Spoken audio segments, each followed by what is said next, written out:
హైవ్యూర్స్ నాకెందుకో పుష్ప 2కి సంబంధించి అల్లు అర్జున్కి మన ఉత్తమ నటుడు అవార్డు ఇచ్చినప్పటి నుంచి నిన్న సినీ ఫంక్షన్లో సెలబ్రేషన్ మూమెంట్లో రేవంత్ రెడ్డి గారి పక్కన అల్లు అర్జున్ చూస్తున్నప్పుడు కానీ అవార్డు ఆయనకి ఇస్తున్నప్పుడు కానీ నా మనసు నిజంగా చిక్కు అంటూనే ఉందండి.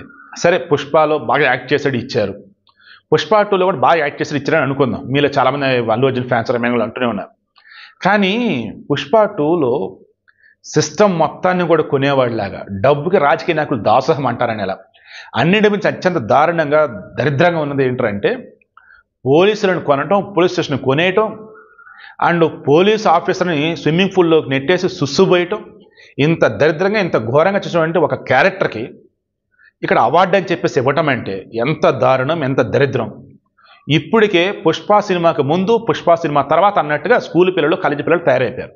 మరీ ముఖ్యంగా స్కూల్ పిల్లలు ఘోరం. అసలు దానికైతే దమ్ముంటే పట్టుకోర షకావత్తు అని ఏదైతే ఉందో తప్పు చేసి దమ్ముంటే పట్టుకోరని చెప్పేసి టీచర్లు అంటూ మాస్టర్లు అంటూ ఘోరంగా తయారయ్యారు. ఇప్పుడు ఈ అవార్డు అల్లు అర్జున్కి ఇచ్చిన తర్వాత నేను కొన్ని చోట్ల అబ్జర్వ్ చేస్తున్నాను కదా, ఇంకా వరస్ట్గా తయారైపోయారు పిల్లలైతే. సినిమా ప్రభావం భయంకరంగా పిల్లల మీద ఉంటుంది.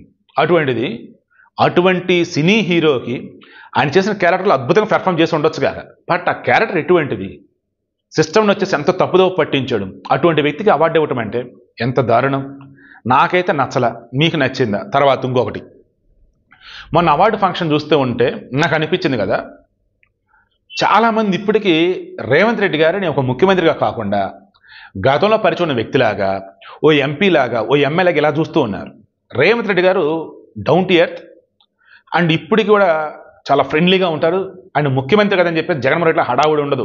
చెట్లు కొట్టేటాలు, పరదాలు పెట్టేటాలు, ఆయన వచ్చి రాగానే సాసారంటూ దండాలు పెడతారు.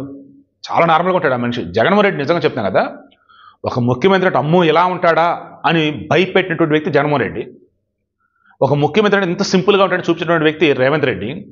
ఒక ముఖ్యమంత్రి ఎంత స్ట్రిక్ట్గా ఉంటాడని చెప్పినటువంటి వ్యక్తి మన చంద్రబాబు నాయుడు. ఇలా చెప్పుకుంటూ పోతే ఓవరాల్ ఇక్కడ వచ్చేసి మన ఫంక్షన్లో కూడా నేను చూసే చాలామంది రేవంత్ రెడ్డిని ఒక ముఖ్యమంత్రిలా కాకుండా మనకు తెలిసిన వ్యక్తి అన్నట్టుగా చూస్తున్నారు.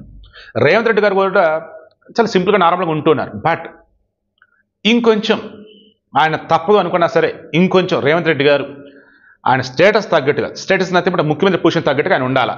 ఎవరిని అక్కడ ఉంచాలి అక్కడ ఉంచాలా, మాట అయినా పిలుపైనా ఏదైనా సరే, అప్పుడే వీళ్ళు మారుతారు, వింటారు. అదర్వైజ్ నువ్వు ఎంత పెద్ద పొజిషన్లోనే ఉండు, నువ్వు మాత్రం నాకు నార్మల్ వాడివే, నువ్వు ఎంత తోపైనా ఉండు, నువ్వు ఎన్ని కోట్ల మందికి అలా ఉండు, నాకు మాత్రం నార్మలే, నేను నిన్ను అలాగే అంట, అలాగే పిలుస్తా, తప్పు. అది మాత్రం గుర్తుంచుకోవాలి.